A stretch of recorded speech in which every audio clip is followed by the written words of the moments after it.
Hello, you're listening to Sending the Experts with Georgina Durrant. This podcast is all about teaching and supporting children and young people with special educational needs and disabilities, SEND. My name is Georgina Durrant. I'm the host of this podcast brought to you by Twinkle SEND. As a former teacher in SENCO myself, I wanted to create a platform to share some of the amazing things that my guests are doing to support learners with SEND. So whether you're listening on your commute, tuning in whilst walking your dog, or curled up on the sofa with a nice cup of coffee, thank you so much for joining us. In this episode, I'm really excited to be joined by Gary Aubin. Gary is author of The Lone SENDCO, a handbook of 300, nearly said 3,000, Gary, 300 questions and answers for busy SENCOs. He works as the Education Endowment Foundation's Associate for SEND, having been their SEND content specialist. In this role, he has spoken to hundreds of school leaders about the evidence base behind high-quality teaching for SEND. Gary led on the SEND provision for a multi-academy trust of 10 primary and secondary schools for several years, and has recently joined the Whole Education, in which he is working to support MAT SEND leaders and SENCOs working across the country. He writes postgraduate SEND content for the National Institute of Teaching and Real Training. He is a secondary teacher, former primary and secondary SENCO, and former secondary head of year. Gary also authors the Send Matters UK blog. So as you can hear, he's pretty much an expert. Good morning, how are you? Oh, I'm fine, thanks, Georgina. That's a very kind introduction. I should preface it with there are thousands and thousands of things I don't know in relation to SEND, and I do my best to shorten that list. But I you know, there are things I know and things I've done, but there's plenty I don't know. Don't worry. Oh, well, we'll find that out in the podcast, won't we? I'm kidding. Okay. So earlier this year, we had a podcast episode on being a SENCO, and we had Ginny Bootman on, and she was brilliant. She gave some fantastic advice on sort of work-life balance and homeschool relationships for SENCOs. And after doing we sort of realised it's such a huge role as a SENCO role, and one podcast isn't enough. It's not sufficient to cover this. And we have so many listeners who are SENCOs. So this is sort of like our part 2 of SENCO podcast episodes, if you like. And I'm really keen for this one to be different. So we're going to focus on SENCO's leading school CPD and effective CPD, what it looks like, receiving CPD, and the new MPQ. There's a lot of acronyms there. And importantly, we're going to mention, just briefly, your brilliant book, which is an absolute staple on my bookshelf. It's an absolute fantastic book, which is The Lone SENDCO. So if we start with the SENCO role, it sounds like you've done most of everything with this. You've been a primary and a secondary SENCO. What did you love about the role, and how did you become a SENCO? Because I always find it really interesting how people become SENCOs, because it's not always the same way. Yeah, thanks, Georgina. And just to say, it's a real pleasure to be on the podcast. It's a really great, resource for, and so thank you very much for having me. The SENCO role, I'd been in a pastoral role as a head of year and then went and taught internationally for a couple of years and came back to be a teacher and loved it. And thought, what's my next thing? I want something else that isn't quite head of year, but didn't quite know what it would be. And then the SENCO role came up in the school I was working in at the time, and it literally was as sort of fortuitous as that. So I trained as a drama teacher. So I think many pupils with SEND who might struggle, some of them in some of their other lessons actually can really thrive in a practical subject like drama. And so that sort of kinship to kids who need a bit more thought around how they're going to thrive in school, that sort of occurred from the start of my teaching career, really. So when the SENCO role came up, it felt like a very natural fit. There was a lot to learn all at once, but I love that sort of the pastoral element of it. I actually think the SENCO role, when it's done too pastorally, ignores the enormous potential of developing teaching and learning as the number one thing we can do to support pupils in school. But I love that sort of that overlap there. And I found that as a head of year, when done badly, the head of year role becomes how long should that detention be for that misdemeanor? And when done really well, the SENCO role is actually who needs support. And it's not a head of year should be much more than just who's in trouble. But with the SENCO, it really is the absolute bread and butter of the job is whose day can I make a bit better? So it's that combination of academic and pastoral. It's that coordination of lots of things, isn't it? Lots of adults, every adult in the school potentially, outside agencies, and just brilliant pupils who it's an absolute pleasure to sort of, and a privilege to be involved in the education of.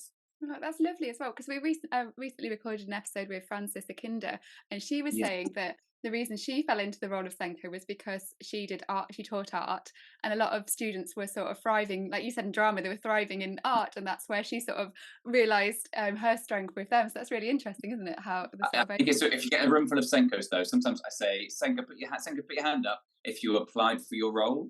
And, you get a lot of people who have been sort of said, well, you're an assistant head now, and so you need to be the Senko as well. Or yeah, our Senko's leaving, could you please step in? And then people, either are stuck with it, but more typically fall in love with it and never leave it, or go on to other leadership roles, but never lose the learning and the experience of being a Senko. So I think, people come across it in many different ways. And actually, we're in danger of overestimating.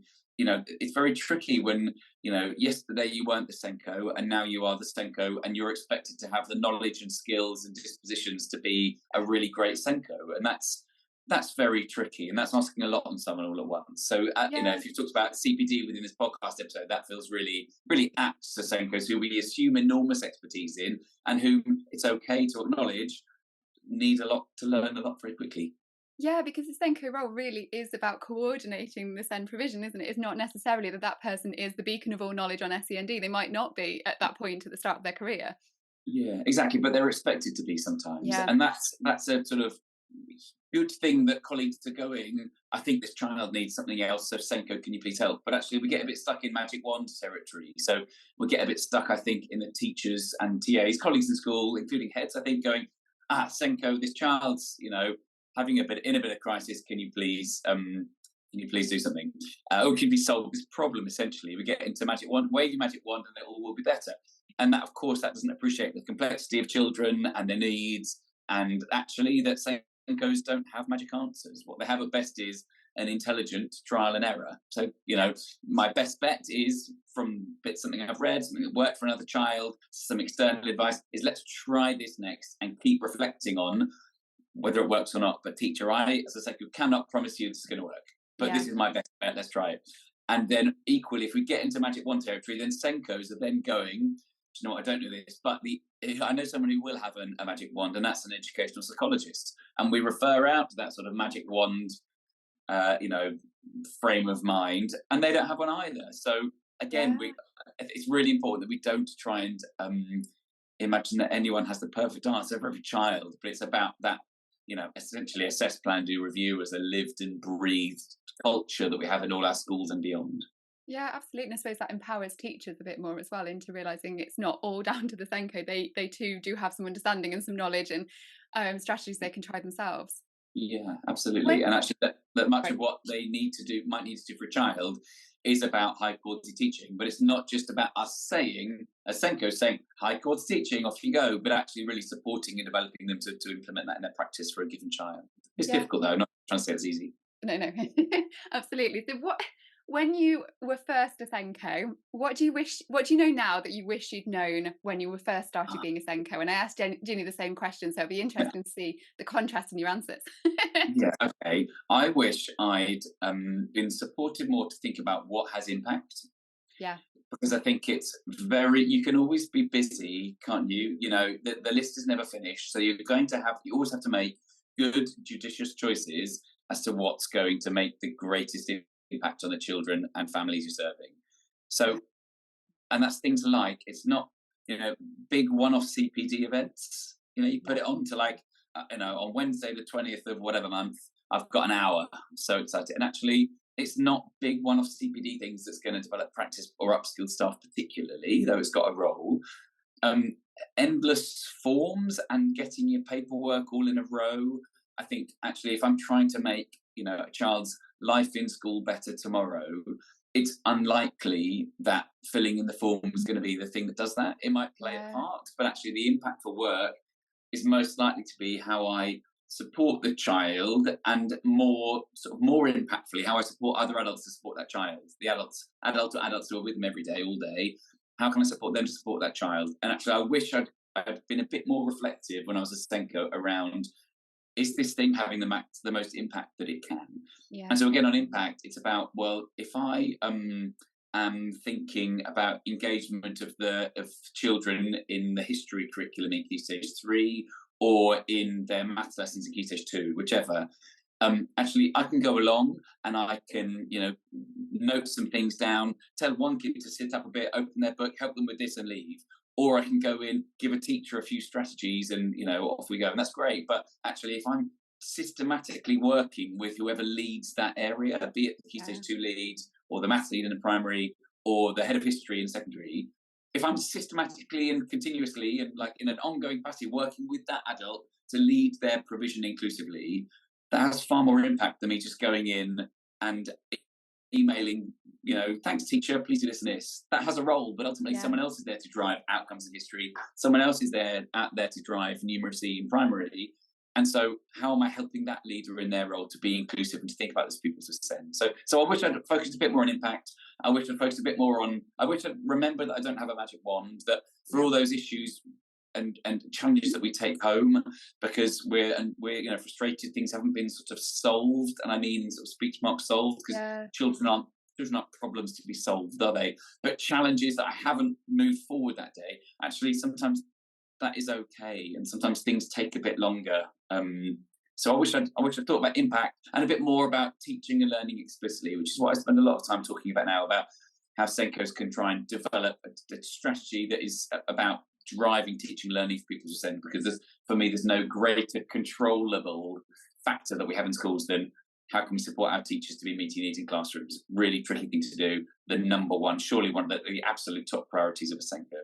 Yeah, brilliant answer. I love that. So what are your thoughts as well? Because some SENCOs aren't part of the senior leadership team. What are your thoughts on that? Do you think, especially when you've been describing the importance of their role in teaching and learning and everything and strategic control, across the school, do you think they should be part of the senior leadership team? Yeah, I think it's clearly really helpful when they are. I think that it's slightly, not to give a politician's answer, I think it's slightly the wrong way around, that question. Okay. I think it's not so much should your SENCO be an SLT. I think it's who should your SENCO be? Who should you make your SENCO? So when I was made a SENCO of a big secondary school in sort of central South London, if I'd been at the same time popped on SLT, it would have been really unhelpful for me, because as well as having this enormous SENCO role and there's 250 kids on the register and however many kids in the school and all these adults, all this staff to work with, if I'd also been given loads of duties every day, you have to attend all the music concerts, and by the way, can you please also oversee these areas and line manage the geography department, that would have been less helpful. That would have been trickier for me going, I'm struggling with the SENCO role, let alone everything else that comes with being on the senior leadership. That is such a good point, because so many people talk about it and say, oh yeah, they should definitely be part of the senior leadership team because they need to be seen in these meetings, they need to be having the oversight. But it's a really good point. If you're putting somebody into the SENCO role and also into senior leadership team at the same time, it's too big, isn't it? Yes. Or potentially too big for them. So it's not that I think that SENCO shouldn't be an SLT. Don't get me wrong. The question really shouldn't. I think the starting point isn't should you SENCO be an SLT. The question is, should I have been a SENCO is maybe the real question. Don't down that road. Yeah, thanks. There's often within, safeguarding as an example, and often the two are compared, aren't they? In some ways, rightly, where you have, it might be in a secondary school, it might be the vice principal, in a primary school, it might be the vice principal or the head teacher principal, who is the DSL, but they have, especially in bigger schools, someone doing all the sort of day-to-day follow-up and coordination, but you've got someone really senior in the school making the ultimate calls and ensuring that the school is not just sort of compliant on paper, but is like compliant in the way that compliance is lived and breathed in the school. So if that's the example, then, if that's the sort of comparative, then it might be that in every school, really, you do want someone on SLT to be not just a nominal SENCO, but to have real strategic vision and leadership of SEND, and to have a qualification as part of that, probably, or be working towards one. But then to have someone who was more like me when I was a bit younger and, a new SENCO, who is a middle leader, who's still working across the school, still coordinating lots day to day, but ultimately with not just nominal line management of SEND at senior leadership level, but actually real strategic leadership at senior leadership level from someone who is that senior leader. So I think broadly it's helpful. Of course, that SEND needs to be really meaningfully represented at senior level and in meetings, and really not just to sort of turn up every term and go, well, the kids for SEND are doing all right at the moment, but to be mentioning kids with SEND when no one else is, and advocating for those when no one else might be thinking of them. So that's why it's needed at senior level, clearly. But whether that's the SENCO or not is potentially a slightly different question or way of thinking about it. Yeah, that's really interesting. So you can tell us about your book now. So I'm sure a lot of our listeners and viewers have already read it. It's brilliant. So tell us more about your book, The Lone SENCO, and why you wrote it, and importantly, why the title. Thanks. Yeah. So so when I first, I mean, there are some absolutely brilliant books out there about being a SENCO, and many that I relied on when I was first a SENCO. One thing I found was that there was quite a lot of sort of blue sky strategic thinking, as a, those kind of books that are like, well, what might your grand strategy for this be? You probably want to consider the factors.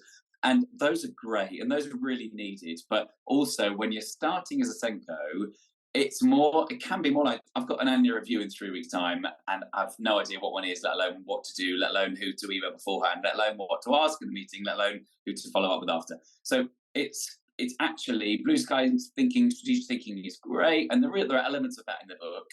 But the idea is it's trying to help really busy people who need an answer now to go, okay, here's what I might do. So there's some things in there around what might I do for a child who won't pick up their pen? And okay, well, it could be you need to know the child ultimately and engage the family, but it could be one of these 5 or 6 reasons. So you might do one of these 5 or 6 things. I've got an annual review for a child in early years. Okay, well, you might choose to do it every 6 months rather than every year. You don't have to. It's sort of recommended that you might. I think the wording in the code of practice is you should consider, I think, is the wording. So so things where actually there's lots to read, there's lots of big thinking to do, but help, what do I do now? And even in terms of knowledge of SEND, like, many SENCOs choose to be a SENCO, and as I've said, others have SENCO-ness sort of thrust upon them. So even like, do SENCOs all have a good working understanding of what a receptive language need and what you might do about it? And it's okay to acknowledge that many SENCOs who are brand new to being a SENCO and haven't done the qualification yet and haven't had enough time to develop and go on courses and do reading yet, they might not know those things. And again, that's totally fine. There are tens of thousands of these people across the country. So try to create a book that is about going strategic, long-term, blue sky thinking is great, but help, what do I do now? Yeah. Also, it's sort of the Lone SENCO, apart from being a sort of hopefully a bit of a catchy and bit of a silly title, is that idea that if you teach French in a school, you're supported by the head of French who has taught French, is still teaching French, and can support and develop you as a French teacher. Whereas if you're the SENCO, there are many schools when you'll be the only person in that school who's held that post. And so, of course, you can line manage and support colleagues in a role you haven't done yourself, because you can ask the right question, give the right prompt, but you can't sort of necessarily add to their knowledge base and support them with a good or tell them sometimes what the good process is to do this, or just know those like warning signs of, hang on, I don't think you thought about that person, that need, that process, etc. So the idea is that there are many schools where there is the SENCO, no one else has held that post, and so a book can't replace all of that. But hopefully, it's a quick reference guide for people who can't get a quick answer unless they go to another SENCO in a neighbouring school who may not have the time to sort of to get back to you quickly. Yeah, no, and it is brilliant. It's a really good book, and it is the fact that you can just dip in and out of it and find useful information out of it is brilliant. And like you say, there isn't anyone when you're a SENCO who in your school who can support you. You get the role, and then you think somebody else can tell you how to do certain things, how to organise an annual review, how to do all these things, and often nobody knows, and it's quite daunting, isn't it? Whereas your book, you can actually look in it and it tells you what to do without you feeling like a bit silly for asking for help all the time, which I think is really nice, because we don't like to help a lot, do we? And also on that, if I can add, Georgina, often I think SEND feels like it exists on its own, and that children with SEND often exist with a totally sort of separate and individual bits of advice around what we should be doing for them and with them. But actually, often, we can get into sort of children with SEND are aliens and need totally different things territory sometimes. And actually, many children with SEND, their needs are a continuum, and it might be way down a continuum, but it's a continuum that we recognise. And if I said to any colleague in a school, what would you do for a child who's anxious or struggles to read at sort of age typical level, and this is their difficulty, every colleague in the school will be able to say, oh, well, for an anxious, child who's quite anxious in school, I'd think about where they are, who they're next to, how I give feedback, how I communicate with home, the manner in which I offer specific praise, offer reassurance, when you list lots of things. But when a child's on a SEND register, sometimes we think, oh goodness, right, where's the SENCO's magic wand? Or what have they got a TA with them? Or what are they going to do out of class as an intervention? Rather than building that in. And I don't mean to there's no slight on teachers at all. I think it's more a sort of language and approach we sometimes have around supporting children with SEND that's a bit less helpful. So the reason I say that is because I try and touch on the book on some of the evidence around things for all pupils. So things around what does the evidence say around motivation? What does the evidence say around resilience? And it's not all from gathered from evidence base that is pupils with SEND specifically. So it needs a SENCO to be going, okay, where might that be more or less true for a child with PDA, for example? But actually lots of it will be relevant. And it's for a SENCO to go, right, okay, so the evidence around resilience says this, the evidence around effective feedback says that. So what does that mean for the feedback I'm giving, what I'm supporting my TAs to do, and what feedback we're giving more widely across the school in relation to, for example, comfort-focused feedback versus strategy-focused feedback, which I think is really relevant to pupils with SEND and how we talk to them very often. Brilliant. So if we talk about CPD, we're going to have some SENCOs listening at the moment. There's probably going to be some new SENCOs, and I imagine some of them are aware that they're going to be leading some CPD soon, and they might not know where to begin. There's so much that perhaps they want to say. They don't know what to share, what to prioritise. They've got a small slot. How would you advise them? Where do you begin when you start planning this CPD? Okay, so I think there's a few starting points.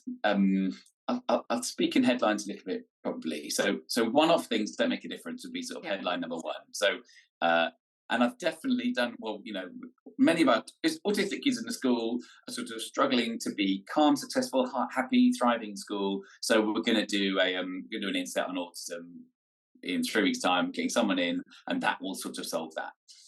And again, it's silly because behaviour change is really hard. So I think the example people often give is about smoking's bad for you, but lots of people still smoke.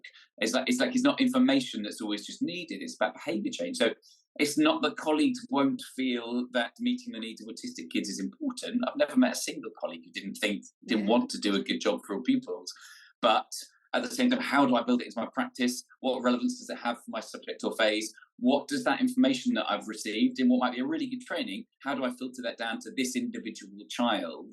And if as with all SEND, if no two autistic kids are the same, then what does that advice mean for them in particular? So what are the various ways in which CPD can be sort of partly kept alive for momentum's sake, but also given different opportunities for different angles and different people to discuss it in different ways? So that might mean that it does start with a sort of launch, hour long, everyone's in the hall and we're having a bit of a thing from an external person. But then it's planning the follow-up from before the session even takes place. So that might be, we make sure that, in the next set of department or phase meetings in 2 weeks' time, there's an agenda item and here's 3 sort of reminders of the content that was covered, and here's 3 discussion questions, and here's the one follow-up action that everyone will need to do, and I'll find out in some way. And then it might be, the SENCO has a surgery where it's about, if it's a surgery specifically about following up that session, come and talk to me on this day or this day about any of these things. Or it might be, in our learning walks or whatever else happens to develop and monitor the quality of teaching and support improvements to the quality of teaching. Then actually, how is the SENCO involved in that? Or how are other leaders who attended the training and have filtered it, thought about it, and thought about what it looks for in class in particular? How is that happening there? And it should never be just the SENCO either. It's if every head of phase and head of department or head of department were in that training, then what conversations does the SENCO have with those middle leaders to go, this training, you lead music or early years or whatever. So what will that mean for what you expect to see in classrooms, and where will teachers be shrugging their shoulders and going, that all makes sense, on paper and it's a good session, but I have no clue what to do with it. So actually supporting leaders across the school to go, I have a role to play in the follow-up if this is going to be impactful. That's so I just say, sorry. I was just going to say, you know what it's like when you've taught a full day and then you go to CPD after school and you sit in the hall and you get your coffee quickly and you've sat down and you just have that one and then you go home. But unless it's followed up, it might be the best CPD in the world and it might be really, really relevant, but you need somebody to tell you how to like make it impact on your lessons and make it impact on the students in your class almost, and how to reflect on it, because otherwise you just come away from it and then you go to the next day and you teach 5 lessons or whatever, and it doesn't get in with what you're actually teaching, does it?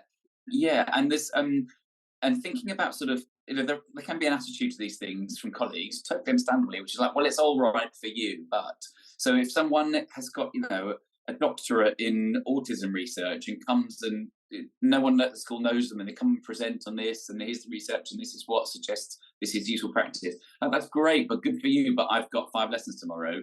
Is a very understandable response. And I think similarly for SENCOs, SENCOs might not do full classroom teaching, or might teach a reduced amount to other colleagues, and they need to, don't get me wrong. Yeah.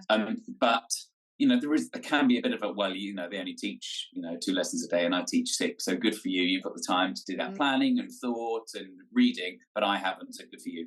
So I think the message there for SENCOs in particular, I think, is about not underestimating the absolute value in a colleague who teaches, as you may, as a SENCO, but like hoping you don't, a colleague who teaches 25 lessons a week, if they say, this is what I do, and they're not someone who, they do it because they stay there till midnight, but they do it because they're someone who asks the right questions of their practice, notices the right things, knows their pupils, and manages to work some really good inclusive strategies and approaches into their classroom practice. Now, they're the people we want, that colleagues want to hear from the most, I think, because it's, right, well, you're getting it. There's no reason why you should be able to do it and I shouldn't. You've got the same, essentially the same training and role as me, the same time pressures as me. So therefore, if you can do it, I can do it. And also, that person, can we bottle and exemplify what they do by videoing bits of their practice and showing colleagues? It's not just that. There's that. I think they call it the knowing and doing gap, I think. So it's like, okay, well, I know you've told me this, but actually, how do I do it? Can you show me what it looks like? So that difference between telling colleagues something and showing them. So the more, I love video exemplification. I could talk for an hour about effective teacher, TA, collaborative practices in a classroom, but I could probably show you a 2-minute clip and it would be just as helpful, if not more so, because it's like, all right, well, that's what it can look like. And that's what I think is really, really memorable stuff. Yeah, and it's not always very easy, especially if you're not given enough time to cover everything if you're doing CPD. What are you finding are the main problems for SENCOs when they're asked to deliver CPD at the school? Is it time, or is it something else? Or is it this not being able to follow it up? I think it's I think time is massive, of course, and I think there may be head teachers in the country who are like, yeah, but I give my SENCO half an hour every half term with all the staff, and it's like sort of misunderstanding at some levels of what those mechanisms of effective CPD are. So if SENCOs sort of haven't really thought, if you're someone's listening to this going, haven't really thought about whether my CPD has impact or not. I did a survey after and people seem to like it, but actually, does it have impact and change practices? The EEF have got a really good and very accessible sort of bit of they synthesized the best research in this area. And they found, without getting too deep into research with people, they found that effective CPD within education and beyond it achieves 4 things. And so those 4 things, the effective CPD builds knowledge. So clearly people need to have a bit more knowledge afterwards than they started with.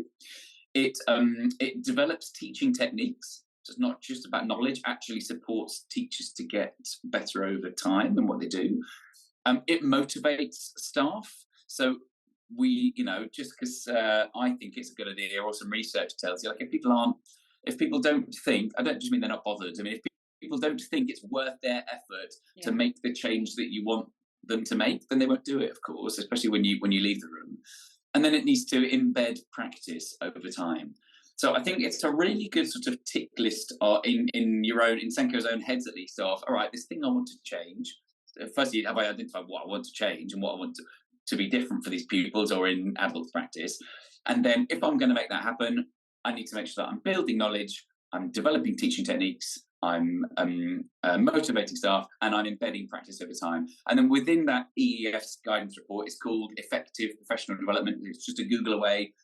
It talks about various ways to achieve that across those 4 areas: building knowledge, developing teaching techniques, motivating staff, embedding practice. So that, I think, is really good for just, if you're thinking I need to develop the quality of teaching in an area of our school where teachers need a bit of help, the pupil cohort is a bit, is complex and need to help. This would be a good sort of mental checklist of how that might happen in It's really practice. helpful. It's always useful to have in your head a checklist as well, isn't it, whenever you're planning anything? So I think that gives you a bit of direction when people who are listening are sort of planning Yeah, their CPD. So that's really useful. agree.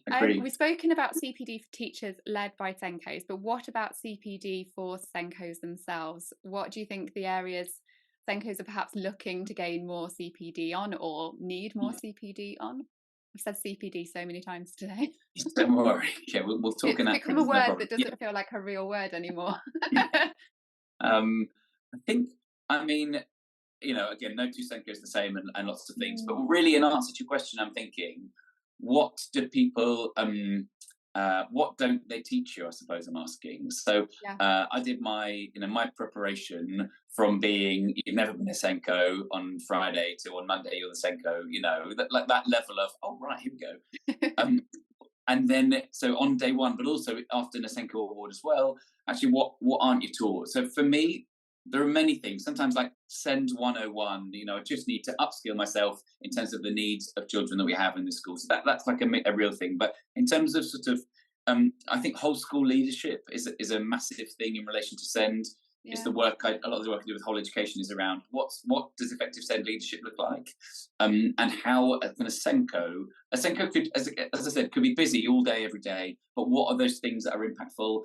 And I talked before about working through others and working through leaders. So if there is a librarian in the school, for example, who their job is to run the library and provide meaningful access opportunities to engage in reading for pupils across the school.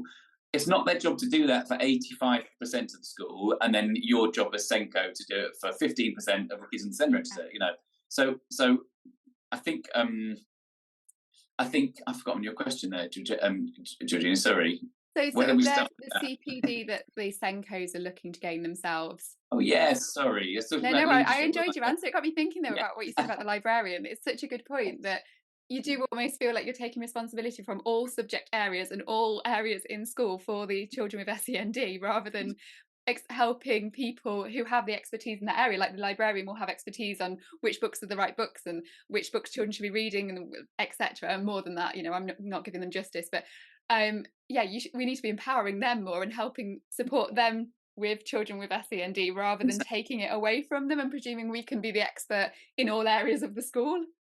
Exactly, and it's not about just barking at people. Every No. leader's a leader, send off you go. It's about really genuinely supporting them to live and breathe that. But it's about ultimately so they can get better in their leadership role, in their classroom support role, whatever it is. It's about supporting other colleagues to be better at what they do by bearing those children with SEND in mind in a really meaningful way. So I think, but where I started there, sorry, and then got lost on that trail was around leadership and actually Senko's needing to be thinking of themselves as at the least senior middle leaders, and then making good decisions accordingly.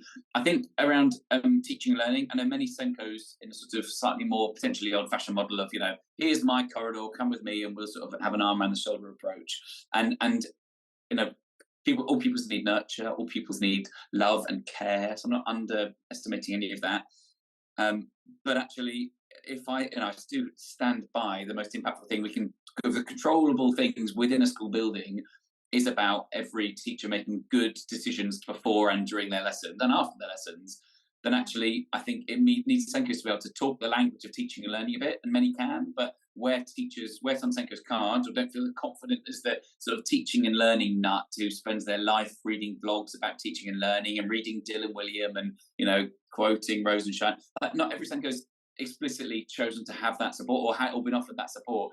And I think that's really, really needed there. But of course, hot topics, emotionally based school avoidance are really hot, quite rightly a hot topic, and thing that I think Senkos, a lot of people are looking to Senkos on. Meeting complex needs in mainstream settings, I think is, we should celebrate parents' right to choose mainstream. Mm-hmm. We should celebrate the fact that, there are complex children in our mainstream schools. But actually, supporting Senkos to think what's a great, alongside Ofsted pressures and alongside accountability, performance tables, whatever, how can we ultimately just do a really great job for a child whose needs are a bit more complex than a particular school might have been used to? Yeah, that's really interesting as well that you're saying about, because often when I was writing that question, I thought you'd say like, they should have, like you said about the complex needs. I thought it'd be more like they need to get more understanding of that, or more understanding of emotion-based school avoidance, or more understanding of autistic girls, or they should do that. But actually, it isn't just about SEND that the SENCOs need CPD on, is it? Like you say, you get a lot of CPD on that, and you get a lot of, you're interested in that, so you'll be finding more out. You might be listening to this podcast, for example, but you're finding out loads of information about SEND, but you're not necessarily being given CPD on leadership skills, on teaching and learning, like you say, all these other things that are part of the role. I found that really interesting. I hadn't thought about And that. there is a danger of, when we talk about SEND, especially when you describe the twilight that starts at 4 o'clock and people have just managed to grab a coffee or not.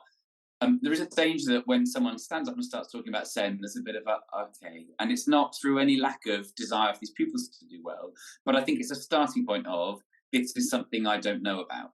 And that for me is a problem. Whereas if the starting point is effective classroom practice, and teaching and learning within that, that's something that people go, oh, that's my skill set. So talk to me about where SEND sort of fits into the language I talk already. So I like to talk about how, SEND, I think we need to talk the language primarily of teaching and learning, because it's something that people are sort of paid to do and fully invested in and trained and qualified in. And let's start with the language that people already know around effective teaching, and then talk about what differences and nuances and thinking processes need to happen to make sure that teaching learning they're doing and the core of their job meets those needs, rather than we stand up and talk about visual spatial sketch pads and things that we look at. I just don't know, and I'm glad, SENCO, that you know, but ultimately I'm really busy. What should I do tomorrow? So I think in the way we deliver our CPD, to relate to their practice now, and what they're actually thinking about, what they're doing on a day-to-day basis. And I think as well, you don't like it, we have a danger of continuing to sort of make people think SEND is separate. If we have like a separate CPD on SEND and it doesn't feel integrated into what they're doing, then we're sort of continuing that belief that the SEND department is separate to everything else. Do you know what I mean? Agree, exactly. And it's a real danger, and it just means that the SENCO's workload is never going to get any better, because there are more pupils with SEND being identified, including those with competencies, than there were a number of years ago. We know that just from census data, and therefore for the SENCO's job to be manageable, for pupils to get truly inclusive experience across their school, we need to be able to offer CPD that people go, okay, I can access this. I can't only do this when the SENCO's in the room or with enormous support all the time. It needs to start with, I'm a really skilled science teacher or year 3 teacher, whatever. And so this is going to meet me where I am and develop me further, rather than starting in a place where I feel totally lost. Yeah. Absolutely. And if we talk a little bit about the SEND and AP improvement plan. So I spoke to Claire Coutinho. I know she's no longer sort of in that department anymore. But I spoke to Claire Coutinho last year when the new SEND and AP improvement plan was launched. And one of the big changes, of quite a few changes, but one of the big changes she spoke about was this transition from the NSENCO qualification to replacing it with a new MPQ. And I think that there's been, luckily for you, I think this weekend there was some more information that came out on this, wasn't there? But if we start with the NSENCO, just in case someone who's listening doesn't even know what a NSENCO is, which is perfectly acceptable if they haven't been NSENCO and they haven't looked into the qualifications. Before this MPQ was launched, the NSENCO, what is the qualification and who had to do it? Give us so more acronyms just there. So the NSENCO award, which I did myself, I did mine at the Institute of Education in London. It has been the statutory qualification for SENCOs, and still is until the end of this academic year, I suppose. So the statutory qualification to be a SENCO, people don't need it immediately, but they need to be qualified within 3 years of being appointed as a SENCO. And that's true for all SENCOs, I think, who were appointed post 2009. So people are appointed, but after then, to be statutorily compliant, there needs to be a SENCO with a qualification within 3 years of being appointed. And I think, by the way, we should say clearly there's been a change to SENCO MPQ.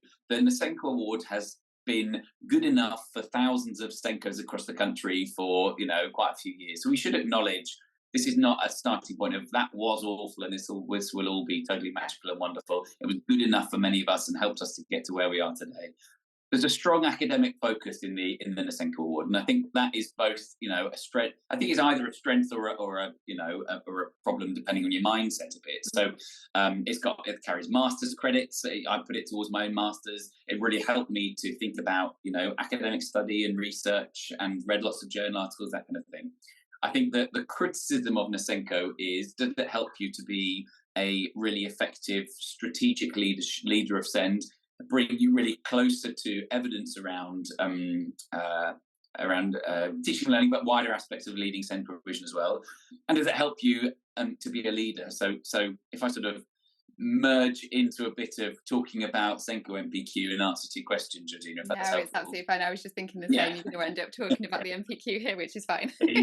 Yeah, thanks. So if that sort of strong academic element was there within the SENCO award, and really supporting people doing it to be a researcher themselves, well, I think the SENCO MPQ would argue that it's supporting people to be leaders in schools first and foremost, and maybe elements of research and academic study secondarily, but actually first and foremost, and what people really need, what schools need, what SEND leadership needs, is that real focus on practice and an evidence-informed leadership practice. So people may know that MPQs are sort of split into two. There are leadership MPQs and there are specialist MPQs.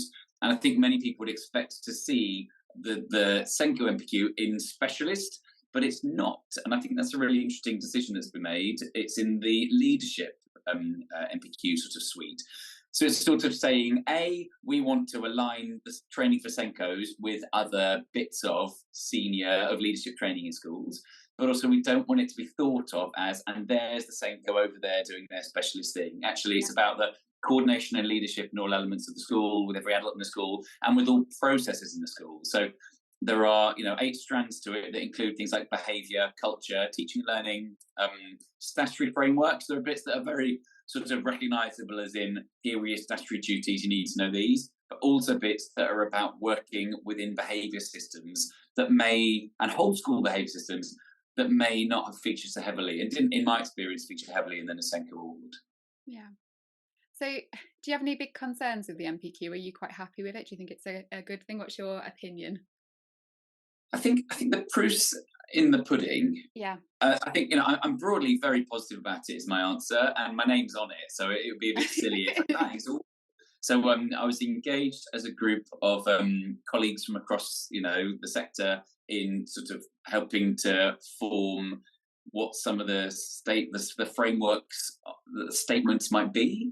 Yeah. I did a bit of work with the EEF in looking at what, how much truth is there in some of those statements. Is there an evidence base to support it? So people might know the EEF play a sort of evidence guardianship role in MPQs. So they are going, all right, there's all these statements that, the providers need to deliver in their course, but actually the EEF is going, well, there's not an evidence base for that. It's just a hunch or just common practice, but there's no evidence base that makes an impact. So the idea is that, people are on these courses are only learning things that have a good evidence base to support them as being truisms, rather than just being fashionable or being fads or being popular. So the proof is in the pudding, of course. And so the initial cohorts, when they begin their study in October, I think a lot will have to be learned from how they find it, whether it's supports practice and has the rigor that we think. But I think the greatest strength is in the sort of supporting, as I mentioned earlier, actually, SENCOs being leaders, and about strategic leadership and empowering and supporting colleagues across the school around, there's one of the 8 strands is professional development, for example. So and I don't remember that in my SENCO award. I don't think it was a core aspect of most people. So where SENCOs might be starting, or sort of being a qualified SENCO and still not sort of have a really good understanding of effective professional development, one of the strands is the implementation. If we have lots of great ideas and we might send strategies around to staff and say, please do this, click, and actually nothing will change because we haven't implemented that change really well. So one of the 8 strands is around implementation. So there's a lot in it. But I think the greater focus on direct practice is a strength, and hopefully the providers who are going to deliver it are doing some really exciting work now to put those materials together ready for October. Brilliant. Oh, and before we go, Gary, can you give us your links where people can find your book, where they can find your website, all of that sort of stuff? And I will put those Thanks. for those people who are listening. If you're listening on your phone or whatever on like Apple Podcasts or Spotify, if you scroll down, you'll be able to see these links. They'll be below. And if you're watching on YouTube, you'll be able to see them down here. So yeah, tell us what you'd like to be linked. Thanks. Georgina, I wrote that book, The Lone SENDCO, which you can get from John Catt Publishing or from wherever you buy your books. But also my blog is sendmatters.co.uk, and I have some blogs and SENDCO guides and things that hopefully people will find useful. And I'm on Twitter at SendMattersUK. So look forward to connecting with people there, potentially. Brilliant. Thanks ever so much, Gary. It's been really useful. It's been an absolute pleasure, Georgina. Thanks for having me. What a fantastic guest. I feel like I've learned so much about CPD for SENDCOs and about the new NPQ as well. Make sure you have a look at our resources on Twinkle that are linked to this episode. You'll see them in the show notes below, and also the links provided, the link to Gary's book and Gary's website. And make sure you subscribe to our channel as well. Thanks for watching and listening to Sending the Experts with me, Georgina Durrant. See you next time.